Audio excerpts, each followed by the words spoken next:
حسد سے بچائے۔ وطن عزیز ملک پاکستان کو بنے ہوئے معرض وجود میں آئے ہوئے 74 سال کا عرصہ گزر گیا، 70+ 74 سال، اور اس کے لیے جو قربانیاں مسلمانوں نے دیں وہ آپ بھی جانتے ہیں، سب جانتے ہیں۔ اللہ سب کی قربانیاں قبول فرمائے۔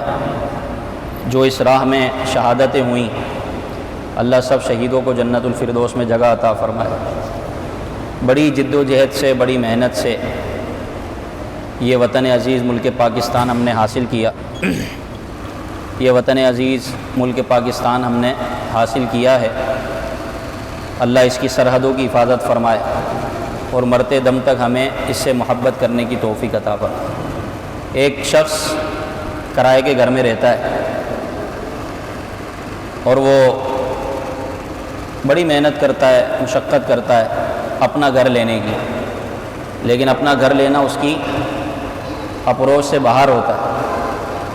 وہ دن رات ایک کر دیتا ہے، خون پسینے کی کمائی سے، رزق حلال سے قطرہ قطرہ جمع کر کے بالآخر وہ اس حد تک پہنچ جاتا ہے کہ وہ اپنا چھوٹا موٹا گھر لے لے، اور پھر باقاعدہ وہ اپنا گھر لے لیتا ہے۔ وہ اگرچہ چھوٹا ہوتا ہے، بعض جگہ گھر کی ایسی ہوتی ہیں جو کہ تعمیرات کے لائق ہوتی ہیں، لیکن وہ کرائے کے مکان سے چھٹکارا حاصل کر کے اپنا ذاتی گھر لینے میں کامیاب ہو جاتا ہے۔ اس کے پیچھے اس کی بہت محنت ہوتی ہے۔ غریب شخص آپ سمجھ سکتے ہیں کہ مہنگائی کے دور میں وہ گھر لے لے، اور بڑی محنت، کوشش، لگن، جستجو کے بعد جب وہ اپنا گھر لیتا ہے تو وہ گھر اگرچہ چھوٹا ہو، بظاہر اس میں کوئی ایسی سہولیات نہ ہو، لیکن گھر اپنا ہوتا ہے۔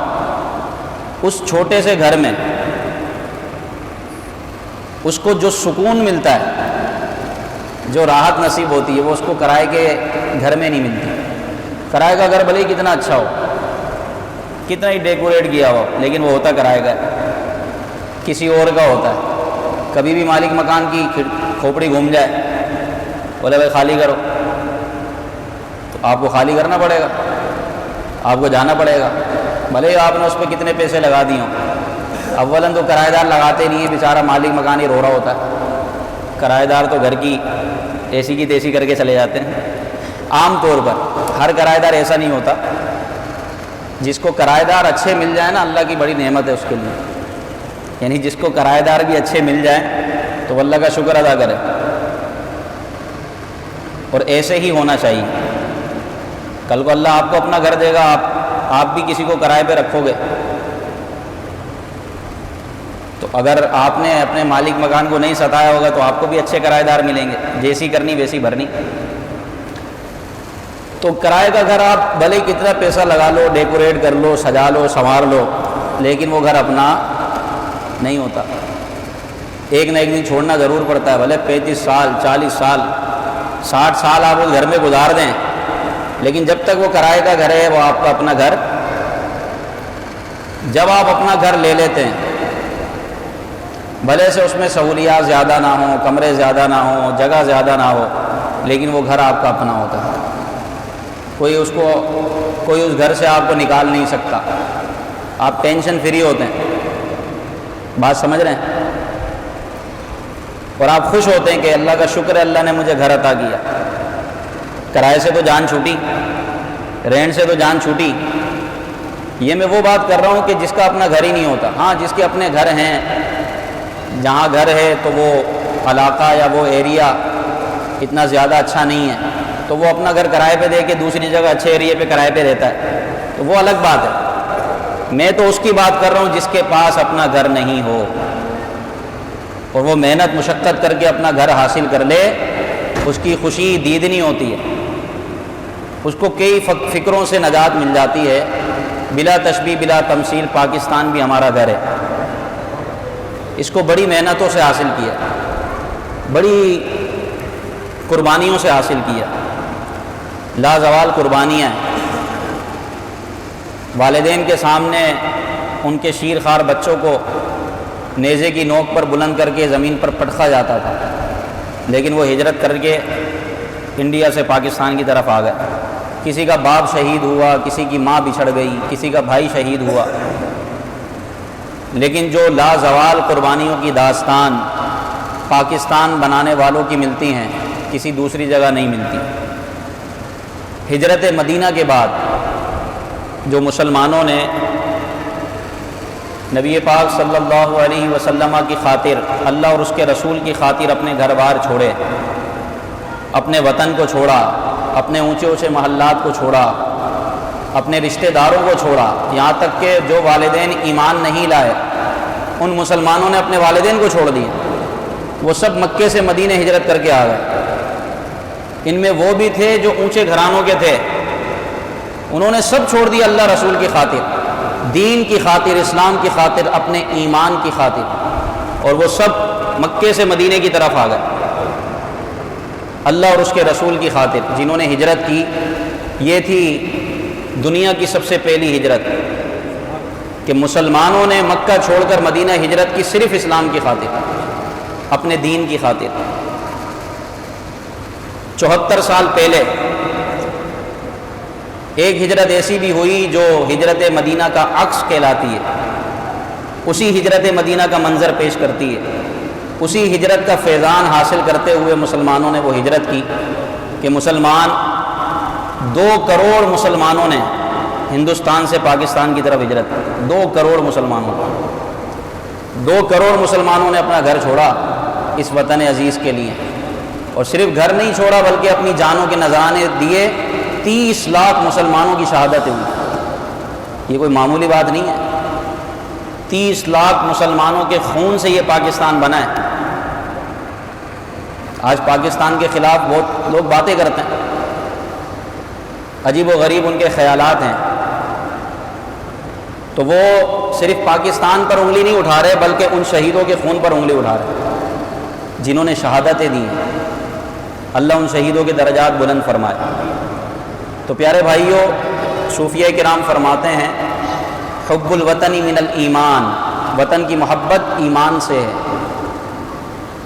وہ شخص ایماندار ہے، اس کے دل میں ایمان ہے جو اپنے وطن سے محبت کرتا ہے، اپنے وطن سے محبت کرتا ہے۔ وطن خراب نہیں ہوتا، ملک خراب نہیں ہوتا، ملک کے رہنے والے خراب ہوتے ہیں۔ چند لوگوں کی وجہ سے آپ پورے ملک کو خراب نہیں کہہ سکتے۔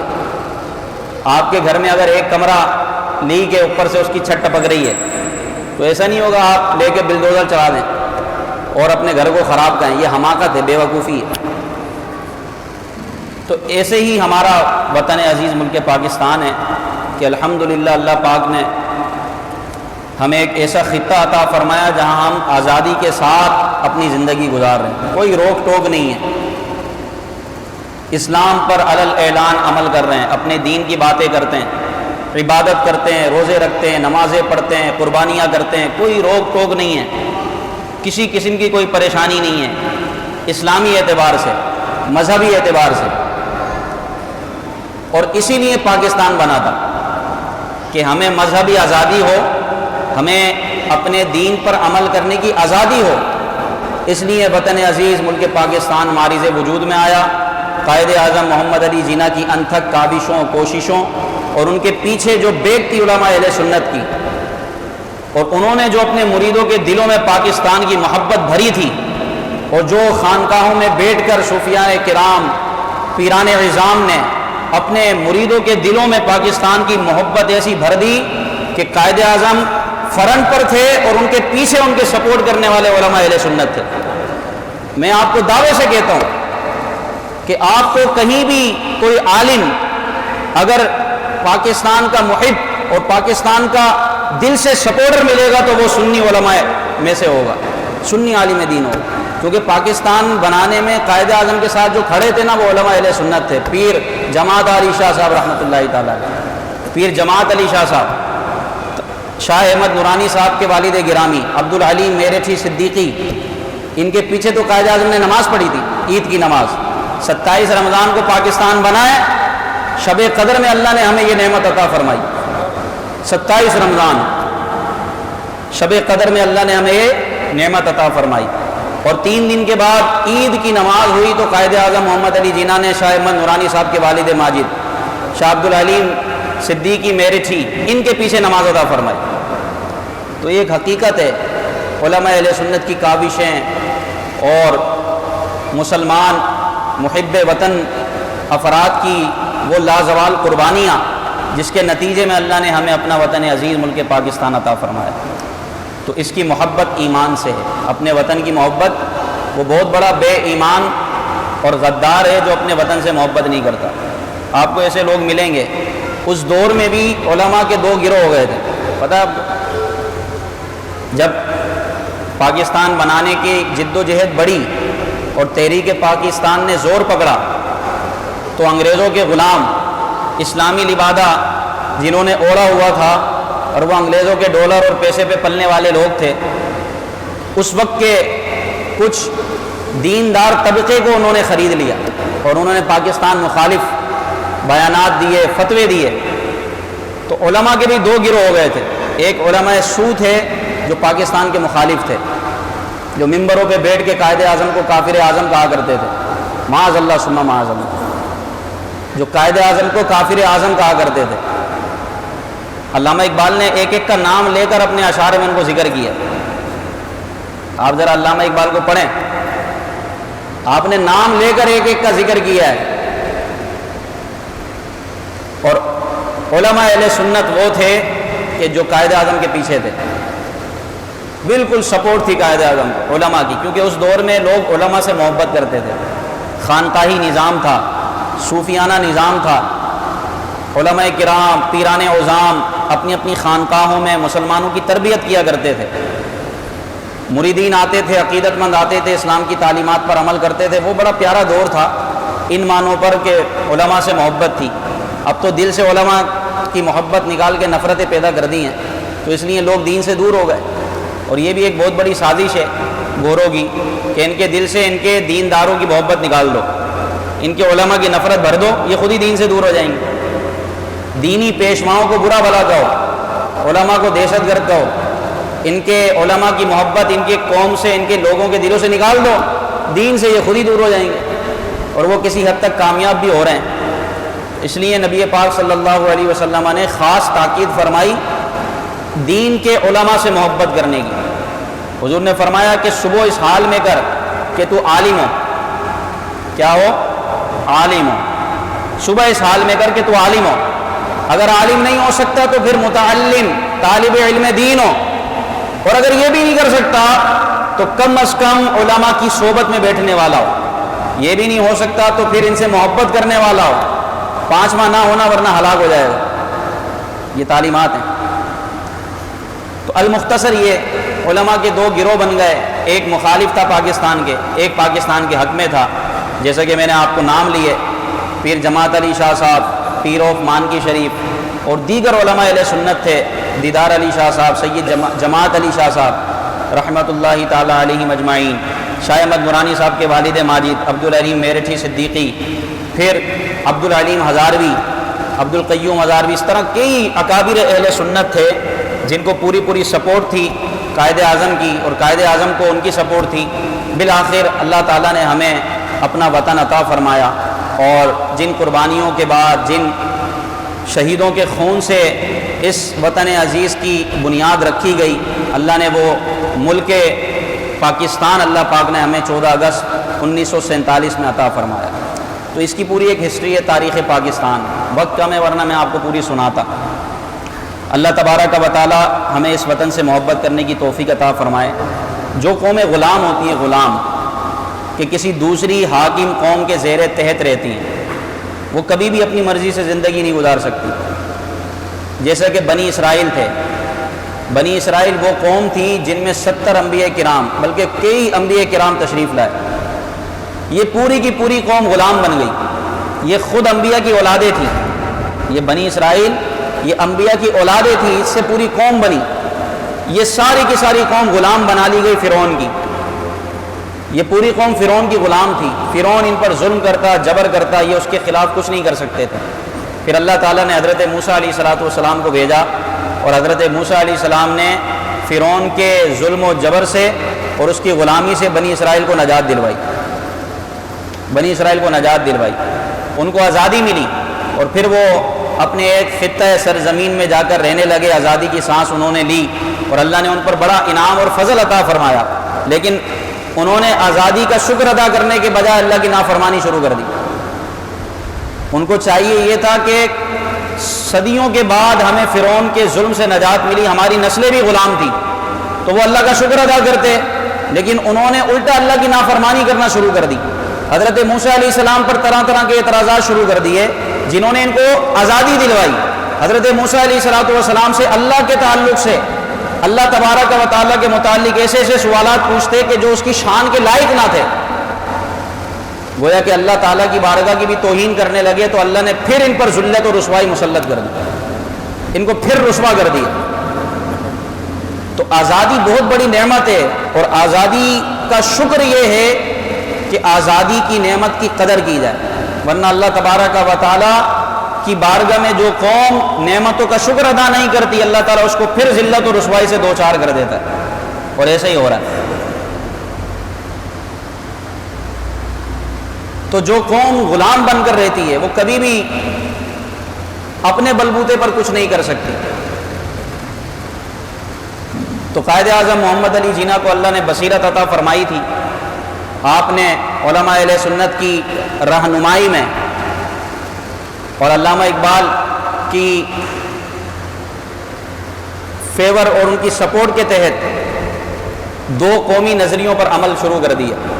دو قومی نظریے، یہ بیسیکلی قرآن و سنت کی تعلیمات ہیں۔ دو قوم ہیں اور ان کے دو الگ الگ نظریے ہیں، اسی کی بنیاد پر ہمارا پورا پاکستان بنا ہے، یہ آپ سمجھ لیں۔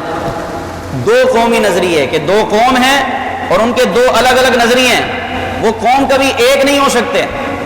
جسمانی طور پر تو ایک خطے میں رہ سکتے ہیں، لیکن ان کے عقائد مختلف، ان کا رہن سہن مختلف، ان کی ثقافت مختلف، ان کا کلچر مختلف، ان کا خدا مختلف، تو وہ قوم ایک کیسے ہو سکتی ہے؟ اور یہ قرآن پاک کی تعلیم ہے، لکم دینکم ولی دین، تمہارے لیے تمہارا دین ہے، میرے لیے میرا دین ہے۔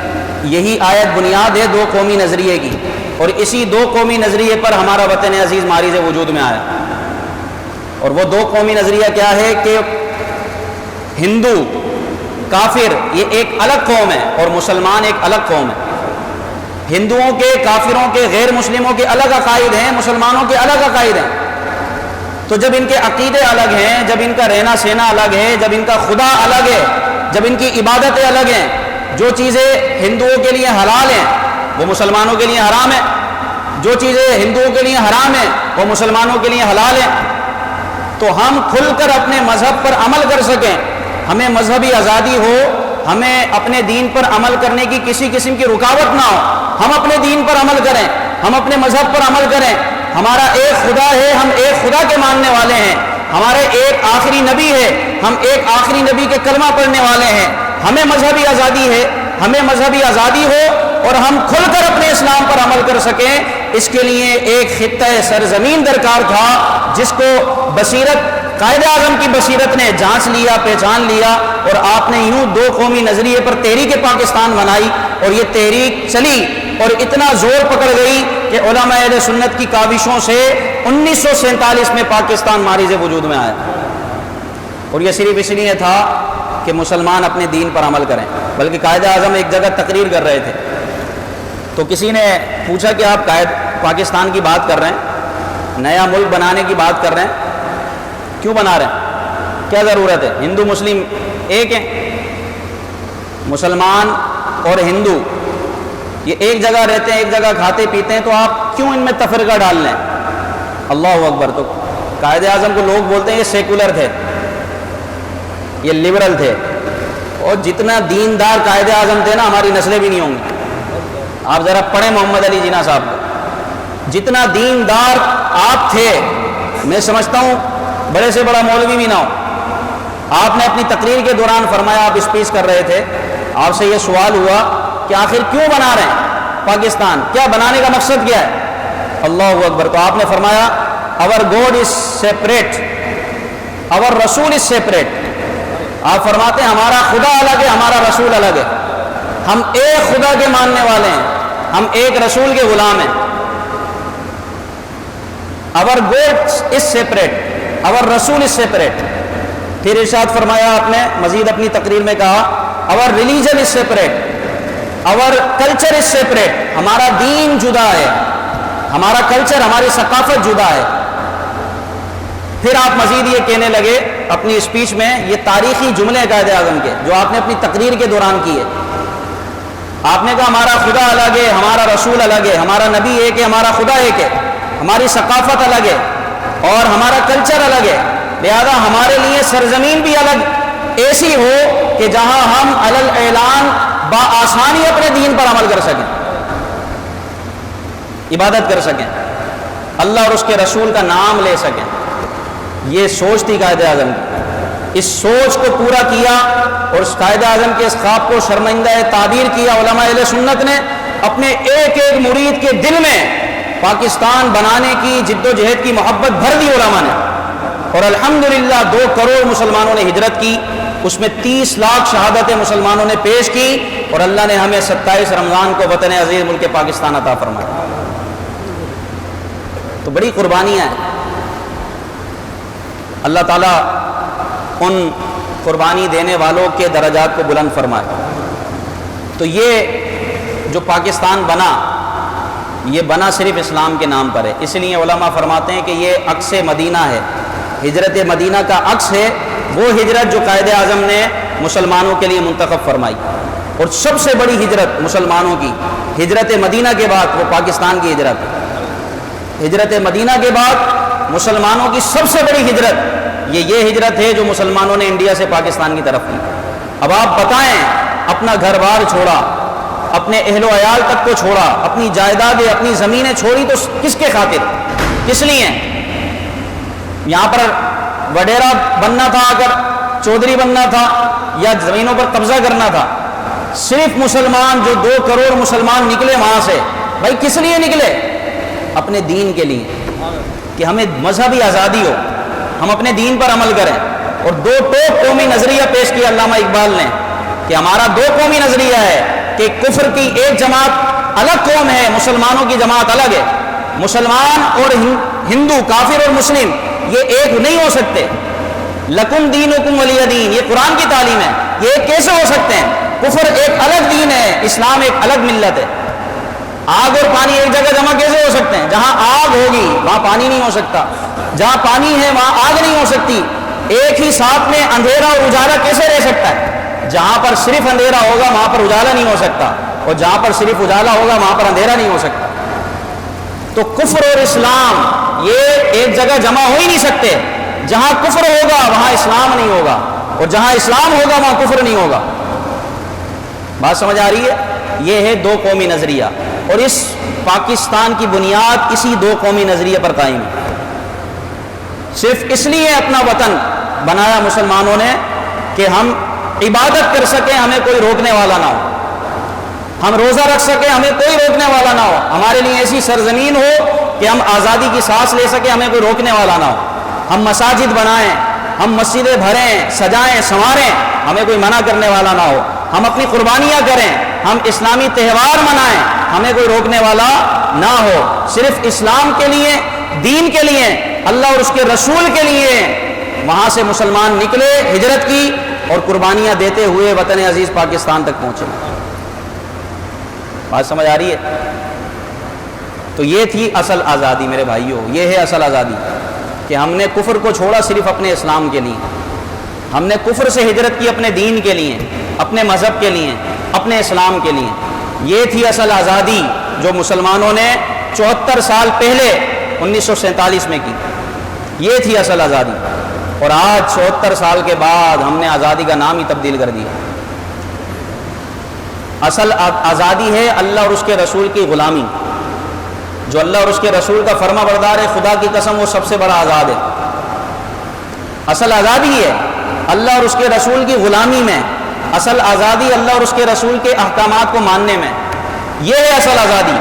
لیکن ہم نے جس آزادی کے مقصد کو پانے کے لیے ہجرتیں کی، آج 74 سال کے بعد ہم نے اس آزادی کو ہی بدل دیا.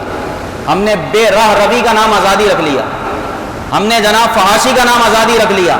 ہم نے آزادی کا مطلب سمجھا کہ جو چاہے کرو، کھلی چھٹی ہے، تم دین کا مذاق اڑاؤ، دین کے شاعر کو بگاڑ دو. ہم نے اس کو سمجھ لیا کہ یہ آزادی ہے. ہم نے فیشن پرستی کو سمجھ لیا کہ یہ آزادی ہے. حالانکہ یہ آزادی نہیں ہے، یہ تو الٹا سب سے بڑے کافر شیطان کی غلامی ہے. ہم جسموں سے آزاد ہو کر ذہنوں کے قید بن گئے، ذہنی غلام بن گئے، نفس و شیطان کے غلام بن گئے.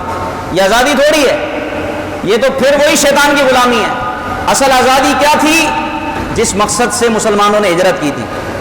آپ بتائیں اور کیا مقصد تھا مسلمانوں نے ہجرت کی؟ کہ پاگل تھے مسلمان. وہاں تو ہندو کہہ رہے تھے ہم سے تم عہدے لے لو، ہمارے ساتھ آ جاؤ، ہم تمہیں عہدے بھی دیں گے، یہ بھی دیں گے، وہ بھی دیں گے.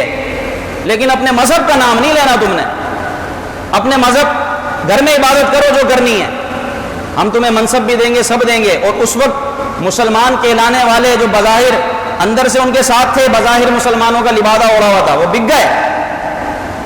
انگریزوں نے ان کو عہدے دیے، آج وہ پاکستان کے ہیرو بنے ہوئے. اور جو اصل ہیرو تھے جنگ آزادی کے، تحریک پاکستان کے، الیاذ باللہ تاریخ نے ان کو بلا دیا. کفایت اللہ کافی رحمۃ اللہ تعالی علیہ، یہ جنگ آزادی کے ہیرو تھے. سب سے پہلے انگریز کے خلاف جہاد کا فتویٰ دینے والے کفایت اللہ کافی تھے، جنہوں نے پھانسی کے پھندے کو چوم کر پھانسی کا پھندا اپنے گلے میں ڈالا. یہ جنگ آزادی کے اندر انگریز کے خلاف سب سے پہلا فتویٰ دینے والے کفایت اللہ کافی رحمۃ اللہ تعالی علیہ. آج تاریخ نے ان کو بلا دیا اور ہم نے آزادی کا مطلب کچھ اور بنا لیا. تو میرے پیارے اور محترم اسلامی بھائیوں، اللہ پاک نے ہمیں آزادی کی نعمت عطا فرمائی ہے، اس کا شکر ادا کرنا چاہیے. آج بھی آپ دیکھ لیں، آج جو ہندوستان میں مسلمانوں کے ساتھ ہو رہا ہے، اب تو سب کے سامنے آیا ہے جو وہاں پر ظلم و ستم مسلمانوں پر ہو رہا ہے. کشمیر آج تک تو آزاد کروا نہیں سکے اور کہتے کہ پاکستان بنانا ہماری سب سے بڑی غلطی تھا. ارے تو بھائی یہاں رہ کیوں رہے ہو؟ پھر وہیں جاؤ، وہیں جا کے مرو. پاکستان میں کیوں رہے ہو بھائی؟ اگر پاکستان بنانا غلطی تھا، آج بھی اس سوچ کے لوگ موجود ہیں آپ کے پاکستان میں، پتہ ہے آپ کو کہ پاکستان بنانا ہماری غلطی تھا، تو یہاں کیوں مرے ہیں؟ کیوں رہ رہے ہو یہاں پر؟ جاؤ جا کے مودی کے چرنوں میں بیٹھو. اللہ نے آزادی دی ہے، اس کا شکر ادا کرنا چاہیے. آج ہم اپنے مذہب پر، اپنے دین پر جس جانور کو چاہے قربان کرو یار، گایاں قربان کرو، کون منع کرتا ہے؟ بتائیں. آپ اپنی مسجد میں نمازیں پڑھیں، کون روکنے والا ہے؟ روزے رکھیں، کون روکنے والا ہے؟ دین کی باتیں کریں، کون روکنے والا ہے؟ مذہبی آزادی جتنی ہمارے وطن میں، ہمارے ملک میں کہیں اور نہیں ہے. میں آپ کو صحیح بتا رہا ہوں، جتنی مذہبی آزادی ہمارے ملک میں کہیں اور نہیں ہے. کئی ایسی نعمتیں ہیں جو اللہ نے صرف پاکستان کو عطا فرمائی ہیں. کچھ ایشوز ہیں اور وہ تو ہر جگہ ہوتے ہیں، لیکن اس کی وجہ سے ہمارا پورا وطن تو خراب نہیں ہو جائے گا نا. معاملات، مسائل، پریشانی تو ایک بندے کے گھر میں بھی ہوتے ہیں، لیکن وہ گھر کو لے کر چلتا ہے. تو اللہ پاک بس ہمیں وطن کی محبت نصیب فرمائے. ہمارا وطن بڑا خوبصورت ہے، ہمارا وطن بڑا خوبصورت ہے، اور اللہ نے جو آزادی ہمیں عطا فرمائی ہم اس کا شکر ادا کرتے ہیں. یاد رکھیے گا کھانا بڑا اچھا ہوتا ہے، کھانے کے اندر جو چیزیں ڈلتی ہیں وہ وہی ہوتی ہیں کہ جس کو دوسرا بندہ بڑے اچھے انداز میں بنا رہا ہے اور ایک نے اس کا ڈش کا بیڑا غرق کر کے رکھ دیا.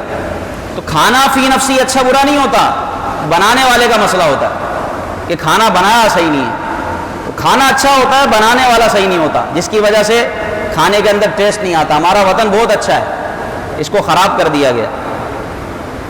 ابھی بھی ہمارا وطن الحمدللہ کئی ایسے ممالک سے اچھا ہے، الحمدللہ ثم الحمدللہ. اگر وقت ہو تو میں آپ کو بتاؤں کہ ٹاپ آف لسٹ ایسے ممالک ہیں جن میں سب سے زیادہ دہشت گردی ہوتی ہے. ٹاپ 10 ممالک، ان میں پاکستان کا نام نہیں ہے. ایسی کنٹریاں ہیں کہ جس میں سب سے زیادہ زنا ہوتا ہے. 10 ایسے ممالک ہیں سب سے زیادہ، اس میں پاکستان نہیں ہے آپ کا. ایسے ممالک ہیں جن میں سب سے زیادہ خودکشیاں ہوتی ہیں، اس میں پاکستان نہیں ہے آپ کا. ایسے ممالک ہیں جن میں سب سے زیادہ مرڈر ہوتے ہیں، ان میں آپ کا پاکستان نہیں ہے. کئی جہتوں سے اللہ نے ہمیں ایک خوبصورت ملک عطا فرمایا ہے، لہذا آپ بھی اس خوبصورت ملک سے وفا کریں. اس لیے علماء فرماتے ہیں حب الوطنی من الایمان، ایمان کی محبت وطن کی محبت ایمان سے ہے۔ آپ بھلے باہر رہ رہے ہیں، آپ کا جسم باہر ہو، آپ کی روح اپنے پاکستان میں ہونی چاہیے۔ آپ کی محبت کا مرکز یہ ہے، جہاں بندہ پیدا ہوتا ہے، رہتا ہے، وہ جیسا بھی ہو، اس وطن کی مٹی سے بھی محبت ہوتی ہے۔ اس لیے صوفیہ فرماتے ہیں کہ وطن کی محبت یہ ایمان سے ہے، اور وہ بے ایمان ہے اور غدار ہے جو اپنے وطن کے خلاف باتیں کرے اور وطن کی محبت کی نفرت پھیلائے لوگوں کے دلوں میں۔ لہذا 14 اگست ضرور منائیں، جو آزادی کا اصل مقصد تھا اس کو آپ پیش نظر رکھیں۔ ہمیں جو آزادی ملی، اس آزادی پر اللہ کا شکر ادا کرنا چاہیے۔ کیسے منائیں 14 اگست؟ یہ 14 اگست شہداء کی برسی کا دن ہے۔ 30 لاکھ مسلمان شہید ہوئے میرے بھائی، یہ کوئی معمولی بات ہے؟ یار 30 لاکھ مسلمان، ہمارے باپ دادا شہید ہوئے ہیں، ہم نے بنایا پاکستان، ہمارے باپ دادا نے ہجرت کی ہے، تو کیا باپ دادا کی شہادت پر، ان کی برسی پر، ان کا پوتا، ان کی اولاد باجے بجاتی ہے، ڈھول بجاتی ہے؟ یہ کہاں کی عقل مندی ہے؟ جنہوں نے شہادتیں دے کر، خون دے کر پاکستان بنایا، آج انہی کی نسلیں جو ہے نا وہ 14 اگست کے دن جناب فحاشی اور عریانی میں مبتلا ہیں، ڈھول تاشے بجا رہے ہیں، جو جناب موسیقی چل رہی ہے۔ یہ شکر ادا ہو رہا ہے پاکستان کا؟ لہذا شکر ادا کریں، اللہ کی اس نعمت کا شکر ادا کریں کہ جو نعمت اللہ نے ہمیں کئی شہادتوں اور کئی یوں سمجھیں کہ قربانیوں کے بعد دی ہے، اور یہ شہداء کی برسی کا دن ہے 14 اگست۔ ہو سکے تو ان کے لیے قرآن پاک کی تلاوت کریں، ان کو اصالہ ثواب کریں، آپ نمازیں پڑھیں، اور اپنے بچوں کو پاکستان کی محبت کا درس دیں، ان کو تاریخ پاکستان بتائیں کہ ہمارا وطن بنا کس طرح ہے۔ اس کے ہاتھوں میں جھنڈے دیں، باجے نہ دیں۔ باجے بجا رہے ہیں، ہر بچے کے ہاتھ میں باجا ہے، اماں ابا کیا سو رہے ہیں کیا؟ ابے بھائی باجے لے کے ان کے ہاتھ میں تسبیح دو، پاکستان کا جھنڈا دو، اور ان کو محبت کرنا سکھاؤ۔ اللہ کو 2 آوازیں بہت ناپسند ہیں، ملعون ہیں 2 آوازیں، ان پر لعنت فرماتا ہے اللہ تعالیٰ۔ ایک باجے کی آواز، اور دوسرا مصیبت کے وقت رونے کی آواز، مصیبت کے وقت رونے کی، واویلا کرنے کی آواز۔ فرمایا حدیث میں کہ ان 2 آوازوں پر اللہ لعنت فرماتا ہے، ایک باجے کی آواز پر اور دوسرا مصیبت کے وقت رونے کی آواز پر۔ تو باجے دے کے آپ نے کیا ظلم کر دیا اپنے بچوں کے ساتھ؟ ان کے ہاتھوں سے باجے لیں اور اپنے وطن عزیز کا جھنڈا بگڑائیں، اور اس وطن کی محبت کا دم بھرتے ہوئے اس کا شکر ادا کریں۔ اللہ ہمیں عمل کی توفیق عطا فرمائے، آمین بجاہ نبی امین صلی اللہ علیہ وسلم۔